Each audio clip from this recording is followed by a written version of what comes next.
లేనిది ఉన్నట్టు చేసి చూపించారు. మొక్కుబడి చర్య జరిగితే ఒకవేళ నిజంగా ఉండి కావాలని ఏదో చూపించాలని జరిగితే అది మూసేసినట్టు జరుగుద్ది. మొక్కుబడి చర్య ఎప్పుడు అలా పబ్లిక్ గా జరగదు. అంటే లక్ష్మీ శ్రీనివాస కన్స్ట్రక్షన్స్ ఎండి విజయలక్ష్మి అంటే లేడీ డాన్ అనుకుంటున్నారు కదా. ఎందుకు మీరంటే అందరికి అంత భయం? లేడీ డాన్ అనేంతగా మీరు జనాల్ని ఎందుకు భయపెట్టారు? ఎవరిని భయపెట్టారండి? ఒక ఇన్సిడెంట్ చెప్తారా? మరి ఎందుకు లేడీ డాన్ అనే పేరు ఎందుకు వచ్చింది మీకు? అసలు ఆ పేరు వచ్చింది అని ఇప్పుడు ఈ రోజు మీరు చెప్పేదాకా నాకు తెలియదు. ఎవరు పిలుస్తున్నారు, ఎవరు అంటున్నారు, అసలు ముందు ఫస్ట్ అసలు ఎక్కడ జరుగుతుంది ఇది మీరే చెప్పాలి. ఇదంతా ఫస్ట్ టైం నిన్న నేను మీడియాలో చూసి నేనే అసలు ఇప్పుడు ఒక మనిషికి తెలియని మనిషిని మీరే చెప్పాలి అని అంటే నేనేం చెప్పగలుగుతాను? మీడియానే లేడీ డాన్ అనేసింది.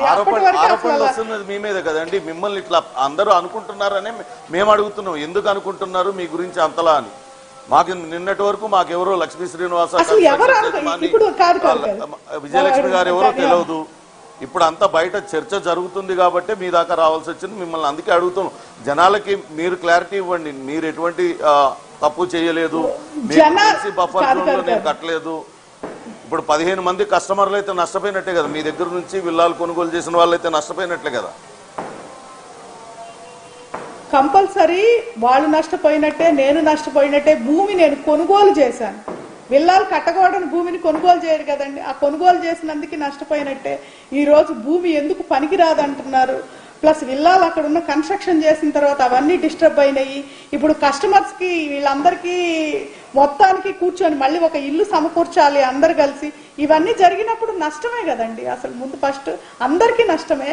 నష్టం పరంగా చూస్తే మళ్ళీ ప్లస్ ఎమోషన్ పరంగా చూస్తే ఒక ఇల్లు ఉన్నోళ్ళు సడన్ గా ఆలాఫ్ ఇల్లు లేకుండా పోవడం అనేది అది మోర్ ఇబ్బందికరమైన విషయం. కాబట్టి ఆ రోజు నాకు చేతనైంది చేశాను. కానీ ఇందాక మీరు అడిగిన ఫస్ట్ క్వశ్చన్ లోనే మీరు కోర్టుకు వెళ్ళారు అంటే సేమ్ ఇది ఈ నష్టము అనే దాన్ని ఎలా చెయ్యాలి, ఆ ఆర్డర్ లో చేద్దాము అనే పాజు కోసము గవర్నమెంట్ తోటి అప్పుడు ఇమీడియట్ గా నాకు నేను వెళ్ళి రంగనాథుని గారిని కలిసే ఇది లేదు. కాబట్టి ఇంకొక రెండో ఆప్షన్ తప్పించి ఇందులో వేరే ఎలా ఉంటదంటే ఏదీ లేదు.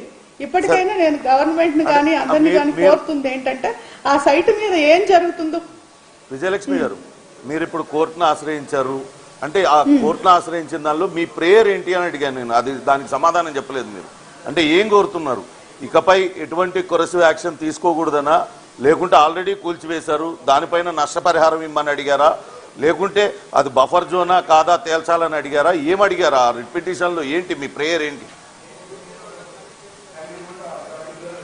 ప్రేయర్ ఏదైనా కానండి, అది లాయర్స్ ఆ రోజు వాళ్ళు అది తాత్కాలికంగా స్టాప్ చేయడానికి